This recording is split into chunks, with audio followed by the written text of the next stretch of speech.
یہ شریعت اسلامیہ کا ایک مسئلہ ہے کہ الیاس من رحمت اللہ کفرن، اللہ کی رحمت سے نا امید ہو جانا، اپنی مغفرت سے مایوس ہو جانا، یہ کفر ہے۔ تو اللہ کے عذاب سے بے خوف ہو جانا اور اللہ کے عذاب سے نہ ڈر ہو جانا بھی کفر ہے۔ جس طرح اللہ کی رحمت سے مایوس ہونا یہ کفر ہے، اسی طرح اس کے عذاب سے بے خوف اور نہ ڈر ہو جانا یہ بھی کفر ہے۔ تو ایمان کی یہ نشانی ہے کہ اللہ کی رحمت سے مغفرت کی امید بھی رکھی جائے اور اس کے عذاب سے ڈرا بھی جائے، یہ ایمان کی نشانی ہے۔ الایمان بین الخوف والرجاء، یعنی ایمان کی نشانی یہ ہے کہ آدمی اللہ کے عذاب سے ڈرتا بھی ہو اور اس کی رحمت سے امید بھی رکھتا ہو۔ حضرت عمر فاروق رضی اللہ تعالیٰ عنہ کے بارے میں آتا ہے کہ وہ فرمایا کرتے تھے کہ اگر یہ اعلان ہو جائے کہ ایک آدمی کے سوا باقی سب کو معاف کر دیا گیا ہے تو مجھے یہ ڈر ہے کہ وہ ایک جس کی بخشش نہیں ہوئی ہے وہ میں ہی نہ ہوں، اور اگر یہ اعلان ہو جائے کہ ایک آدمی کو معاف کر دیا گیا ہے اور باقیوں کو معاف نہیں کیا گیا تو مجھے یہ امید ہے کہ جس کی بخشش ہوئی ہے وہ میں ہوں گا۔ گویا معلوم ہوا کہ ان کا عقیدہ یہ تھا کہ اللہ کے خوف سے، اللہ کے عذاب سے ڈرا بھی جائے اور اللہ کی رحمت سے امید بھی رکھی جائے، یہ کسی آدمی کے صاحب ایمان ہونے کی نشانی ہے۔ یہ نہیں کہ خوف ہی نہ ہو اور یہ نہیں کہ آدمی بالکل مایوس ہو جائے۔ حضرت ابوبکر صدیق رضی اللہ تعالیٰ عنہ کے بارے میں آتا ہے کہ ان کے خوف خدا کا یہ عالم تھا کہ جب کسی چڑیا کو دیکھتے تو آپ فرمایا کرتے کاش میں تیری طرح ایک پرندہ ہوتا، میں انسان نہ ہوتا اور قیامت کے حساب و کتاب سے بچ جاتا۔ یہ وہ ہستی کہہ رہی ہیں جو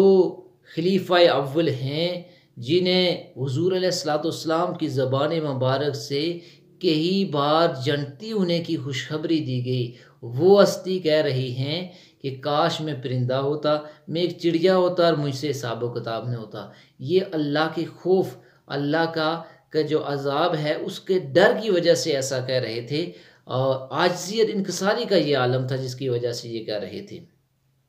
تو اسی طرح حضرت عمر فاروق رضی اللہ تعالیٰ عنہ کے بارے میں آتے ہیں کہ ایک دن انہوں نے ہاتھ میں ایک تنکا اٹھایا ہوا تھا، تنکا اٹھایا اور کہہ رہے تھے کاش میں عمر ہونے کے بجائے یہ تنکا ہوتا، اور کاش میں کوئی قابل قدر قابل ذکر شخصیت نہ ہوتی، کبھی کہتے کاش عمر کی ماں عمر کو نہ جانتی۔ تو یہ اللہ کا خوف یہ ایسی چیز ہے جب یہ کسی آدمی کو حاصل ہو جاتا ہے تو اس کے اندر خشیت الہی کی وجہ سے عاجزی آتی ہے۔ تو یہ حضرات عاجزی کا اظہار کر رہے تھے، اور یہ عاجزی کسی آدمی کے صاحب ایمان ہونے کی نشانی ہوتی ہے۔ تو ایمان خوف اور رجا کے درمیانی کیفیت کا نام ہے کہ اللہ کا ڈر بھی ہو اور اللہ سے رحمت کی امید بھی ہو، اور جب یہ کیفیت پیدا ہو جاتی ہے تو یہ اس آدمی کے صاحب ایمان ہونے کی نشانی ہے۔ حضرت عمر فاروق رضی اللہ تعالیٰ عنہ کے بارے میں بھی آتا ہے کہ آپ خوف خدا کی وجہ سے